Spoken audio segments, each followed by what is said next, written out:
Here are some really useful winter tips for your Tesla. Number one, when it's really snowy outside, you might want to change these settings. Your acceleration down to chill.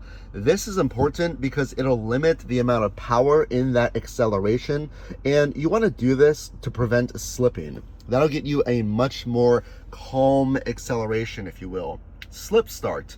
You want to use this if you're having trouble getting out of the snow, sand, or mud. Now, you have to be in drive for this to work, which is why it's not being enabled right now.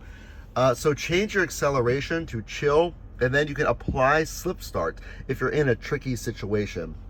Now, another thing you want to do is I can actually change my charging to 100%. This is something that I would recommend, even though Tesla has a recommended rate in most cars of 80%, but I have frequently done this. If it's freezing cold, and I mean really cold, and you're worried about your range, right now I only have 84 miles, but I'm about to plug in my vehicle.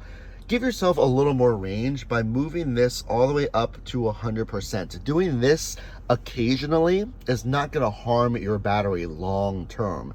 On a daily normal day, I will move it back down to 80 or 90%, but on those freezing cold days, give yourself a little more range. And you see this? Here's a final thing to keep in mind. See that little snowflake right there? My car needs to warm the battery for the optimum charge. If I plugged in right now, you would see cold weather is limiting the energy to my battery.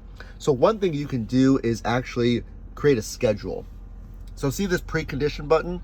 Automatically adjust the cabin temperature and warm your battery. That's important.